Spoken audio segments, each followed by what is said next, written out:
Hello, everyone. This is Sarai Jacobs, and today we're going to talk about leadership.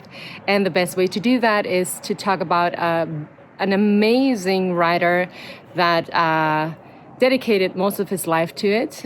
His name was Stephen Covey, and probably you've read some of his books or you heard about him. And he pointed different things that a good leader needed. And leadership is not only for someone who's an entrepreneur. If you're an entrepreneur, you need to develop leadership. But leadership is basically for everyone, to just keep moving and evolve into that version of yourself. I always talk about that, right? The version of yourself that you would like to become one day. So if you're in that point in your life where you want to improve yourself, you have to read about leadership and you have to work on your own leadership. So according to Stephen Covey, there were 7 points that a good leader needed, and I just wanted to go through them and talk about them with my own words and my own experience because it could help someone, and I would be really happy if it could help someone. First thing that he said is that a leader has to be proactive. So someone who develops leadership has to be proactive because that's the main thing. If you don't make things happen, things will probably not happen the way you want. And even if you're a proactive person, sometimes things don't go the way you want. But just waiting for life to do the things that you want, that's a fantasy. I'm very sorry to maybe break this bubble that you're in if you thought of that, but that's a fantasy. You are the one to have that has to make things happen.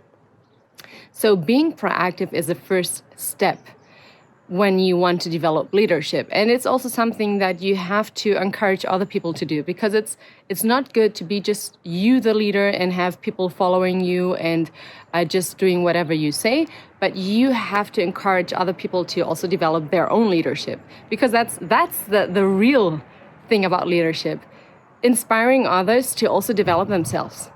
It's not about who is the best and who should we follow and whatever you say. It's about helping others to also develop themselves and into finding their own purpose, finding what they're good in and what they could improve, putting their knowledge to the service of others or their expertise, right? So helping others to develop this leadership is super important as well. So we said first one is being proactive. Second one is having a goal in your mind. So if you're just doing things randomly without knowing what you're pursuing, it is exhausting because you will feel so tired, and at the end of the day, you never have something because you didn't have a goal in your mind. So you have to know why you're doing things. What is the ultimate goal behind that? And it could be a goal that will not be present today or that will not be manifested today. Maybe it's something that you're working towards, and maybe this will manifest itself, I don't know, in a couple of years. But at least you have the goal in your mind and you're working and you're doing things towards that goal. That's super important. Otherwise, it will be super exhausted. You will feel very active that you did a lot of things, but at the end of the day, you'll have no result because you didn't know which direction you were heading to, right? So you have to have a clear goal in your mind. And here I have to say that depending on what your previous working experience is, if you have been as an employee working for someone and they never gave you or they assigned you the task to design the goals maybe in your company, that could be something that you're not used to. Maybe you're more used to get into the action with a clear plan, but maybe you're not used to design the plan, right? Or to think of what is the goal. I really encourage you to start doing that because if you don't work for your goals, at the end, you will work for someone else's goals. And I mean, it's fine if you're fine with that, but I assume that you would prefer working for your own goals than working for someone else's goals, right? So you have to learn to have clear goals. And if you need help on that, read books about it, ask people that you know that are very good in planning things and being very strategic. They can help you because that's super important. So, third point is, he says, first things first. So, prioritizing, basically. We have to prioritize our tasks, our time. And I've been talking about that in other videos as well, that every person is totally different because some persons are very productive in the morning, others are very productive in the evening, and that's only up to us to know which time frame is our best time frame to work.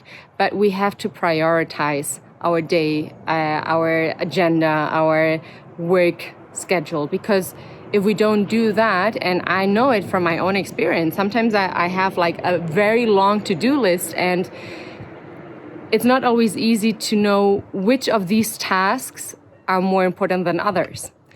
But it is essential for you to really develop that skill of seeing or identifying which task will solving others, or which decisions do I have to take now that will affect other things on my to-do list, because that prioritizing of your agenda will have a big impact in your time management and your energy levels, and especially in your results. Okay, so first thing first, prioritize your agenda, prioritize your time. Fourth point that Stephen Covey talks about whenever it comes to a good leadership is to have the win-win concept in your mind. Don't try to become a good leader, or don't try to make, a good business or a good deal by thinking that because of someone else losing, you will win. There is the win-win concept, and it's true. And I know it because I live it every day. The way I work is that I gain if I help others gaining. So it's a win-win situation. And if you have that in mind, if your actions are always surrounded by this concept that you can help others win and you will win too. There is no need for someone else to lose for you to win. Honestly, there is no need. And this is a concept that we heritage for our other generations, right? That they lived in a lot of competition, and it was so clear for them that they had to win and they had to be the best, and they had to step on top of others if needed. And this is not necessarily the reason why we should do that right now. So leadership is not about helping others to fail or making others be in a worse situation. Leadership is about empowering others. And this is super important because you can only really empower yourself by empowering other people. That's a reality. So try to always have in your mind the thought that, okay, whatever you do, whatever strategy you implement, how can you help others to win as well? How can there be a benefit for others? Because at the end of the day, it's more intelligent. If you help others to win or to have a bigger benefit on something, they will be happy and they will likely want to work with you again. So why should you make others lose, right? It's not intelligent at all. Try always to find this win-win situation. So, fifth point that Stephen Covey talked about in this leadership concept is that before you want everyone to understand you, try to understand them first. And this is something we've heard maybe from our grandparents and our parents and at school and from many people. It's very important that before we put our point of view as the important point of view or the ultimate point of view, that we try to understand the other people, because that will give us hints of how they think, maybe what's the emotion behind that thought, what triggered that emotion, what can I do so that they can change that point of view, or what did I do unconsciously that triggered that emotion in them and that they understood things in this way. And this, I would say, especially this point, is super important when you work with other people. So when you want to be a good leader, and you have a team of people that you have to work with, or you have to lead a company or an organization, whatever it is. But this is also a point that is very important in any type of relationship you have. Because a relationship, a solid relationship where both parties can grow, can benefit from that relationship, has better chances to survive if you're willing to understand the other part, rather than just taking as an obvious thing that your point of view is the only point of view and that they have to adapt to that. And it's not easy, I'm telling you, it's not easy, because sometimes I'm so convinced about my thoughts, and when the other person isn't, it can be frustrating. But especially because it can be frustrating, that's the sign that we still have to work on that, right? That, okay, why did he think that way, and why did he have that point of view? Okay, so maybe my point of view is because of my previous experiences, and that other person's point of view is because of their previous experiences, right? Or whatever he experienced in his childhood. So that's a very, very, very important point, not only to developing leadership in your work scene, but also in your personal relationships. Then 6th point is synergy. And this one, I love it so much. I love working with different people because I know that I have a lot of good things, but then I also lack in a lot of things, right? So, and this doesn't only happen to me, it happens to any human on this planet, that each one is good in a specific thing. But then when we put all these different people together and with their different expertise or their different passions, there is this synergy, because whatever I'm lacking in, maybe someone else has as an expertise, and we can combine these expertise and these virtues, and we can create something bigger. So this is something that I already enjoyed when I was studying, to work with people that were doing something different to me, that they were learning something completely different, that they had a different point of view and a different way of working, because that would really enrich my perspective and the end result, right? So synergies are very, very, very important. Try to be surrounded with people that are different to you, that can add value, and don't always look for the photocopy of yourself, because you already have yourself. Why would you want a photocopy, right?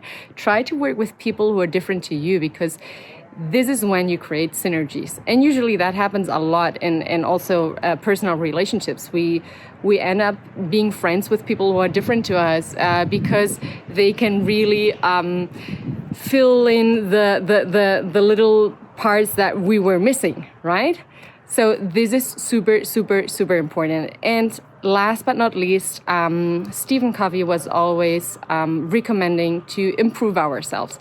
So a leader or someone that is pursuing to develop this leadership should never feel satisfied with the version that they are right now of themselves. They should always pursue becoming someone that is more sensitive, or more flexible, or that has more patience. So try to always improve yourself. You can even improve skills that you didn't have by attending an online course of something, of copywriting, or maybe it's something like your design skills.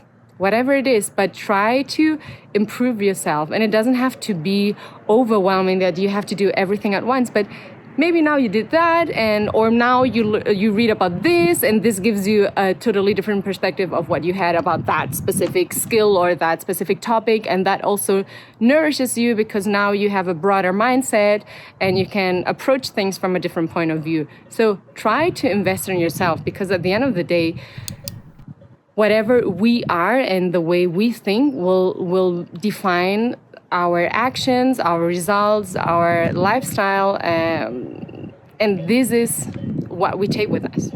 Not the material things, but the person who we become is whatever we take with us, right? And what also people will remember about us. So this point is very important. Always invest in yourself. And I'm very happy that I had the opportunity to talk about that, because I know that sometimes these books, everyone talks about them and we think, another leadership book. But it is important to invest in ourselves, and it is important to get out of our comfort zones and trying to push us a little bit to get further and to just become a better version of ourselves, whatever it is that you want to achieve, right? So I encourage you reading his books or listening to, I don't know, to videos about him and podcasts maybe that talk about leadership, because it is super important. Whatever it is that you do, you don't have to be an entrepreneur to work with leadership. Leadership should be something that is in I don't know, taught in schools, you know, and that people feel it and become sensitive to it from the very first beginning. Okay, talk to you soon. Bye bye.